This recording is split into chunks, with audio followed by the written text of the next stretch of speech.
Hello everyone, this is doctor Jivesh Yadav. तो Banaras Hindu university BHU जिन बच्चों को एमएस एमडी पीजी में आयुर्वेदा में स्ट्रीम में स्पेशली शलाक्य तंत्र कुमारी वृत्ति मानस रोग जैसे सब्जेक्ट में एडमिशन लेना है या लेना चाहते हो, उनके लिए ये वीडियो बहुत इंपॉर्टेंट है।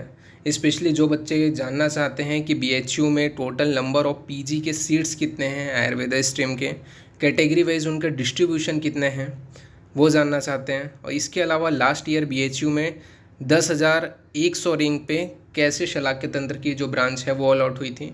ये सारी चीज़ों को मैं यहाँ पे डिटेलिंग्स आपको बताऊंगा। और ये ऑफिशियल जो भी चीज़ें मैं बता रहा हूँ ये ऑफिशियल वेबसाइट के ऊपर AA CCC की वेबसाइट के ऊपर अवेलेबल है। आप लोग जिनको भी लग रहा है उन लोग जाके वेरीफाई कर सकते हो जो भी मैं डिटेलिंग बताऊँगा। तो सेंट्रल इंस्टीट्यूट के बारे में हम लोग डिटेलिंग से बात कर रहे हैं, ठीक है। इसमें मैंने ऑलरेडी पहले से अय्या जो है, ठीक है, वहाँ पे आप पर पूरा डिटेलिंग से बात कर लिए हैं कि कैसे 5,000 प्लस रैंक पे भी वहाँ पे सीट अलॉट हुआ था, ठीक है, और क्या रीज़न था उसके पीछे वो भी हमने डिस्कस कर लिया है। इस वीडियो में हम लोग बनारस हिंदू यूनिवर्सिटी के सीट्स डिटेल के बारे में बात करेंगे। तो जिन लोगों ने वो वीडियो नहीं देखा है जाके वीडियो देख सकते हैं। Total number of seats, category wise क्या क्या चीज़ें हैं, वो सारी चीज़ें मैंने उसमें बताई हैं। स्टार्ट करते हैं आज का वीडियो। तो सबसे पहले अपन लोग बात करते हैं बीएचयू में टोटल नंबर ऑफ सीट्स कितने हैं, ठीक है। तो प्रसूति तंत्र एवं स्त्री रोग के 5 सीट हैं, काय चिकित्सा के 5 सीट हैं, शल्य तंत्र के यहाँ पे 10 सीट हैं, ठीक है। टोटल 9 सीट जो है ऑफिशियल साइट के ऊपर मैंने देखा था, बट यहाँ पे जो काउंसलिंग लिस्ट है उसमें 10 था, ठीक है। तो थोड़ा बहुत 1-2 ऊपर नीचे हो सकता है सिर्फ शल्य का। बाकी शलाक्य का 3 सीट है, संहिता एवं सिद्धांत का 5 सीट है, द्रव्य गुण का 4 सीट है, क्रिया शरीर का 3 सीट है, रचना शरीर का 3 सीट है, रस शास्त्र एवं भेषज कल्पना का 4 सीट है, रोग निदान एवं विकृति विज्ञान का 3 सीट है, स्वास्थ्य का 1 सीट है, कौमार्य भृत्य का 4 सीट है, मानस जो रोग है उसका आपका 1 सीट है, ठीक है। तो टोटल अगर अपन देखें तो 50 के अराउंड ऑफिशियल साइट के ऊपर देखा था मैंने, लेकिन 51 जो है वो काउंसलिंग लिस्ट पे मुझे दिखाई दे रहा था, ठीक है। तो 1 सीट जो है वो शल्य का ही ऊपर नीचे हो सकता है, ठीक है। बाकी मैं ऑफिशियल जो साइट के ऊपर जो भी डाटा प्रेजेंट था वो मैं यहाँ पे आपको दिखा देता हूँ। अब इसमें भी कैटेगरी वाइज डिस्ट्रीब्यूशन देख लेते हैं कि कौन से सीट्स किस किस सब्जेक्ट के कैटेगरी वाइज डिस्ट्रीब्यूट हैं, ठीक है। स्टार्ट करते हैं अपन लोग। तो बीएचयू में अपन बात करें तो आप लोगों को पता होगा इसमें स्पेशल कोटा होता है, जैसे कि अय्या में स्पेशल कोटा था डीयू के लिए, उसी प्रकार बीएचयू में भी स्पेशल कोटा होता है। जो बीएचयू के जो स्टूडेंट्स होते हैं उनके लिए वो अवेलेबल रहता है, ठीक है, वहाँ से जिन्होंने यूजी किया उनके लिए। तो यहाँ पे अपन बात करते हैं बीएचयू में टोटल नंबर ऑफ जो सीट्स हैं। तो सबसे पहले बात करते हैं प्रसूति तंत्र एवं स्त्री रोग के विषय में। तो टोटल 5 सीट हैं, जिसमें से आपका बात करें जनरल के 2 सीट हैं, ओबीसी के 1 सीट है। फिर उसके बाद में आपके जो बाकी सीट हैं वो किसके लिए रिजर्व है, तो इंटरनल कोटा यानी कि बीएचयू कोटा के लिए। बीएचयू कोटा में ओबीसी का 1 सीट है और एससी का 1 सीट है। फिर बात करते हैं काय चिकित्सा में। तो काय चिकित्सा में टोटल नंबर ऑफ सीट्स 5 हैं। ओबीसी के लिए 1 सीट है, जो ऑल ओवर इंडिया के स्टूडेंट इसके ऊपर पार्टिसिपेट कर सकते हैं। ईडब्ल्यूएस के लिए 1 है और एसटी के लिए 1 है। बाकी बात करें बीएचयू कोटा के जो स्टूडेंट हैं उनके लिए, तो ओबीसी का 1 है और ईडब्ल्यूएस का 1 है। फिर बात करते हैं शल्य तंत्र के विषय में। तो शल्य तंत्र में जो टोटल मैंने 10 बताया है, ठीक है, उसके मैं रैंकिंग भी बता दूंगा। तो यहाँ पे अपन बात करें जनरल का टोटल जो सीट है वो 3 है, ओबीसी का 2 है, ईडब्ल्यूएस का 1 है। ये ऑल ओवर इंडिया के स्टूडेंट के लिए हैं। बात करें बीएचयू कोटा के स्टूडेंट, तो बीएचयू कोटा में जनरल जो फिजिकल पर्सन विद डिसेबल हैं, ठीक है, उनके लिए आपका 1 सीट है। इसके अलावा ईडब्ल्यूएस के लिए 1 सीट है, ओबीसी के लिए 1 सीट है और एससी के लिए 1 सीट है। फिर बात करते हैं शलाक्य तंत्र के विषय में। तो शलाक्य तंत्र में टोटल 3 सीट हैं, जिसमें से ओबीसी के लिए 1 सीट है। इसके अलावा बीएचयू कोटा के बाकी सीट हैं, जिसमें एससी के 2 सीट हैं, ओके, जिसमें मैंने साफ साफ यहाँ पे रैंकिंग भी बता दी है कि इस नंबर पे अलॉट हुआ था, ओके। इसके बाद में अपन आगे बढ़ें तो आपका आयुर्वेद एवं संहिता सिद्धांत के विषय में बात करें। तो इसमें अपन बात करें तो यहाँ पे आप देख सकते हो मैं शलाक्य तंत्र को क्यों बोला कि जर्नल के लिए अवेलेबल ही नहीं है यहाँ पे, ठीक है। तो आप अगर चाहते हो तो आपको नहीं मिल पाएगा, ठीक है, अगर आप जनरल कैटेगरी से हो तो शलाक्य तंत्र में पीजी बीएचयू में। फिर आयुर्वेद एवं संहिता सिद्धांत के विषय में बात करें तो जनरल का टोटल 1 सीट है, ओबीसी का 1 सीट है। बीएचयू कोटा के स्टूडेंट के बारे में बात करें तो जो बीएचयू के कोटा के स्टूडेंट हैं उसमें जनरल के लिए 2 सीट है संहिता का और ओबीसी के लिए 1 है। फिर बात करते हैं अपन लोग द्रव्य गुण। तो द्रव्य गुण में ऑल ओवर इंडिया के जो जनरल स्टूडेंट हैं उनके लिए 2 सीट है। बीएचयू कोटा में जो स्टूडेंट आते हैं उसमें जनरल के लिए एक है और ओबीसी के लिए एक है। फिर बात करते हैं क्रिया शरीर। तो क्रिया शरीर में जनरल के लिए एक सीट है। बीएचयू कोटा के स्टूडेंट के लिए अपन बात करें तो जनरल की एक सीट है और ओबीसी का एक है। फिर रचना शरीर के बारे में बात करते हैं तो रचना शरीर में total number of seat general के 2 हैं। बीएचयू कोटा में जो स्टूडेंट आते हैं उसमें से ईडब्ल्यूएस कैटेगरी के जो बच्चे हैं उनके लिए जो सीट है वो एक है।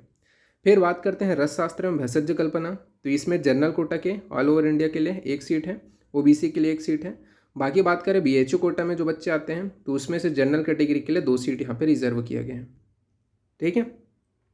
फिर बात करते हैं रोग निदान के विषय में। तो रोग निदान में एससी के एक सीट है, एसटी का एक सीट है। बात करें ओबीसी के बारे में तो जो बीएचयू कोटा के जो स्टूडेंट हैं उनके लिए ओबीसी का एक सीट यहाँ पे रोग निदान के लिए रिजर्व है। स्वास्थ्य वृत्ति के विषय में बात करें तो स्वास्थ्य वृत्ति में एक सीट है जो एससी कोटा के लिए है। कौमार्य भृत्य के विषय में बात करें तो कौमार्य भृत्य में यहाँ पे सिर्फ इंटरनल कोटा का सीट यहाँ पे लास्ट टाइम फिलअप हुआ था। ठीक है, जिसमें से अपन बात करें तो एससी कोटा के लिए 3 सीट है और ओबीसी के लिए एक सीट है जो सिर्फ बीएचयू के स्टूडेंट के लिए है। बात करते हैं मानस रोग के विषय में। तो मानस रोग में एक ही सीट है जो इंटरनल कोटा यानी कि बीएचयू कोटा के स्टूडेंट के लिए है, जिसमें से एससी कैटेगरी के लिए है जो सीट है जो रिजर्व है वो। ठीक है, तो ये यहाँ पे आपका बताया गया है। अब यहाँ पे अपन बात कर लेते हैं लास्ट ईयर जो रैंकिंग है, ठीक है, उसके अनुसार कौन से कैटेगरी वाइज कौन से सब्जेक्ट किस किस रैंक पे अवेलेबल हुआ था। स्टार्ट करते हैं अपन लोग। तो सबसे पहले बात करते हैं रचना शरीर। तो रचना शरीर में जो बीएचयू में जो अलॉट हुआ था जनरल का, जिनका रैंकिंग 232 और 234 आया था। ठीक है, 232 और 234 आया था, उनको क्या है रचना शरीर का ब्रांच अलॉट हुआ था। इसके अलावा ईडब्ल्यूएस कैटेगरी जो बीएचयू के इंटरनल कोटा के जो स्टूडेंट हैं जिनका 3283 रैंक था, उनको रचना शरीर की ब्रांच अलॉट हुई थी लास्ट ईयर 2023 में। नेक्स्ट अपन बात करते हैं रचना शरीर के बाद में रसशास्त्र एवं भेषज कल्पना के विषय में। तो रसशास्त्र एवं भेषज कल्पना में बात करें तो जनरल कोटा में ऑल ओवर इंडिया में जिनका 252 रैंक था और ओबीसी कोटा में जिनका एआरआई रैंक 352 था, उनको अलॉट हुआ था रसशास्त्र एवं भेषज कल्पना बीएचयू में। बाकी बीएचयू के जो इंटरनल जो कोटा के जो स्टूडेंट थे उनके लिए जो जर्नल के अंतर्गत आते हैं और जिनका रैंक 1399 था और 1877 था, उनको रसशास्त्र एवं भेषज कल्पना का ब्रांच अलॉट हुआ था बीएचयू में।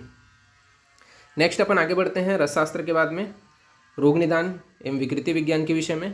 तो ऑल ओवर इंडिया में एससी कैटेगरी में जिनका एआरआई रैंक 295 आया था और एसटी कैटेगरी में एआरआई रैंक जो है वो 955 आया था, उनको अलॉट हुआ था रोग निदान विकृति विज्ञान बीएचयू में। ओबीसी कैटेगरी में जो इंटरनल कोटा के जो स्टूडेंट थे उनको 900 यानी कि 968 जो रैंक है उसके ऊपर एआरआई रैंक पर रोग निदान की जो ब्रांच है वो अलॉट हुई थी। नेक्स्ट अपन आगे बढ़ते हैं रोग निदान के बाद में बात करते हैं अपन लोग स्वास्थ्य वृत्ति। तो स्वास्थ्य वृत्ति में ऑल ओवर इंडिया में एससी कैटेगरी का जो स्टूडेंट था जिसका 746 रैंक आया था, उनको अलॉट हुआ था स्वास्थ्य वृत्ति बीएचयू में। नेक्स्ट अपन आगे बढ़ते हैं, बात करते हैं कौमार्य भृत्य। तो कौमार्य भृत्य में जो इंटरनल कोटा के जो स्टूडेंट थे, ठीक है, जिसमें से एससी कैटेगरी में जिनका एआरआई जो रैंक था वो आपका 5111, इसके अलावा 5869 और 7068 जिनका रैंक था उनको अलॉट हुआ था कौमार्य भृत्य। ओबीसी कैटेगरी में जिनका 8492 रैंक था, जो बीएचयू के स्टूडेंट थे उनको अलॉट हुआ था कौमार्य भृत्य इंटरनल कोटा का रिजर्वेशन। नेक्स्ट अपन आगे बढ़ते हैं, बात करते हैं मानस रोग। ठीक है, तो मानस रोग में जो एससी कैटेगरी में जिनका एआरआई रैंक 7595 था, उनको अलॉट हुआ था मानस रोग विज्ञान का पीजी का ब्रांच बीएचयू में। नेक्स्ट अपन आगे बढ़ते हैं, फिर बात करते हैं शल्य तंत्र। तो शल्य तंत्र में जनरल कैटेगरी में जिस बच्चे का एआरआई रैंक 338 और 99 यानी कि 338 99 आया था, उन्होंने लिया था शल्य तंत्र का ब्रांच। ओबीसी कैटेगरी में जिनका 1123 आया था, उन्होंने लिया था शल्य तंत्र का ब्रांच। ईडब्ल्यूएस कैटेगरी में ऑल ओवर इंडिया में जिनका जो रैंक है 18 आया था, उन्होंने लिया था शल्य तंत्र का ब्रांच बीएचयू में। इंटरनल कोटा के विषय में बात करें तो ओबीसी कैटेगरी में जिनका 749 आया था, उनको शल्य तंत्र का ब्रांच अलॉट हुआ था। एससी में जिनका 1302 आया था, उनको अलॉट हुआ था। और ईडब्ल्यूएस में जिनका 2121 एआरआई रैंक आया था, उनको अलॉट हुआ था इंटरनल कोटा के अंतर्गत जो स्टूडेंट थे, ठीक है, उनको शल्य तंत्र का ब्रांच। बात करें जनरल कैटेगरी में तो जो जनरल में जो पर्सन विद डिसेबल थे, ठीक है, उनका जिनका रैंक 2461 आया था, उनको अलॉट हुआ था शल्य तंत्र का ब्रांच। ओके, और नेक्स्ट अपन आगे बढ़ते हैं, बात करते हैं शलाक्य तंत्र के विषय में। तो शलाक्य तंत्र में ओबीसी कैटेगरी में जिस स्टूडेंट का रैंक ARI 23 आया था उसको अलॉट हुआ था शलाक्य तंत्र का ब्रांच। SC कैटेगरी, इसके अलावा इंटरनल कोटा में जो स्टूडेंट था जिसका SC कैटेगरी में ARI जो रैंक था वो 7,922 आया था, इसके अलावा 10,174 आया था, उनको अलॉट हुआ था शलाक्य तंत्र का ब्रांच। ठीक है, क्योंकि इनको इंटरनल कोटा का रिजर्वेशन का फ़ायदा मिला था। नाउ नेक्स्ट अपन आगे बढ़ते हैं काय चिकित्सा के विषय में। तो काय चिकित्सा में जो BHU का स्टूडेंट ऑल ओवर इंडिया में जिनका ARI रैंक OBC में आपका 12 आया था, EWS में 26 आया था और ST में 264 आया था, उनको अलॉट हुआ था काय चिकित्सा का ब्रांच। जबकि BHU में जो इंटरनल कोटा के अंतर्गत जिनका OBC रैंक 505 आया था, EWS रैंक 3022 आया था, उनको अलॉट हुआ था काय चिकित्सा का ब्रांच। नाउ नेक्स्ट अपन आगे बढ़ते हैं, बात करते हैं प्रसूति एवं स्त्री रोग। तो जिनका ARI रैंक जनरल में 3 आया था, इसके अलावा 30 आया था, उनको अलॉट हुआ था प्रसूति तंत्र का ब्रांच BHU में। OBC में जिनका रैंक 15 आया था उनको अलॉट हुआ था ऑल ओवर इंडिया में BHU में PTSR का ब्रांच। इंटरनल कोटा के विषय में बात करें तो OBC कैटेगरी में जिनका 311 आया था और SC कैटेगरी में जिनका 390 आया था ARI रैंक, उनको अलॉट हुआ था PTSR का ब्रांच BHU में। ठीक है, तो इंटरनल कोटा के इनको फ़ायदा मिला था। फिर नेक्स्ट अपन बात करते हैं आयुर्वेद एवं संहिता सिद्धांत। तो आयुर्वेद एवं संहिता सिद्धांत के विषय में बात करें तो जिनका जनरल कैटेगरी में जो रैंक था वो 40 था, OBC कैटेगरी में जिनका 341 था, उनको अलॉट हुआ था संहिता एवं सिद्धांत का ब्रांच BHU में। इंटरनल कैटेगरी के इंटरनल जो कोटा है उसमें जनरल कैटेगरी में जिनका 1755 रैंक आया था, 2729 रैंक आया था, उनको अलॉट हुआ था संहिता एवं सिद्धांत का ब्रांच। OBC कैटेगरी में 3005 जिनका रैंक आया था इंटरनल कोटा में, उनको अलॉट हुआ था संहिता एवं सिद्धांत का ब्रांच। ठीक है, नेक्स्ट अपन आगे बढ़ते हैं, बात करते हैं द्रव्य गुण। तो द्रव्य गुण में ऑल ओवर इंडिया में जिनका जनरल रैंक 146 आया था और 150 आया था, उनको अलॉट हुआ था द्रव्य गुण का ब्रांच BHU में।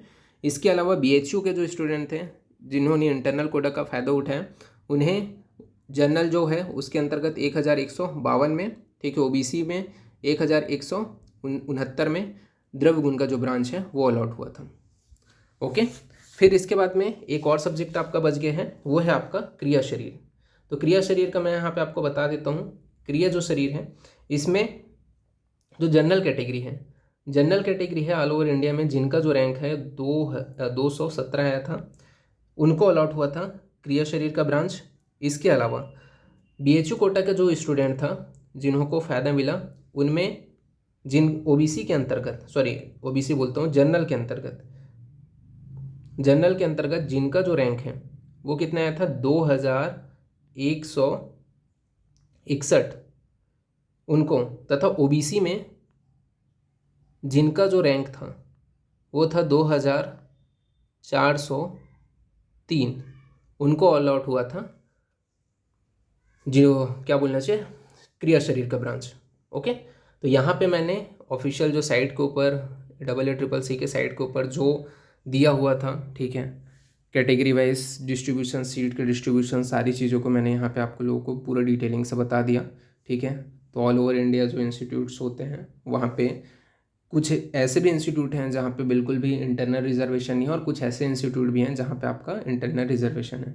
तो ऑलरेडी मैंने जो ये है उसके बारे में बता दिए हैं, BHU के बारे में बता दिए हैं, और नेक्स्ट आपको कौन सा जानना है ये आप जो है कमेंट करके बता सकते हो। इसी प्रकार से सीट वाइज डिस्ट्रीब्यूशन। ओके, तो आज के लिए इतना ही, नेक्स्ट वीडियो में अपन आगे देखते हैं। ओके, तो फिर थैंक यू।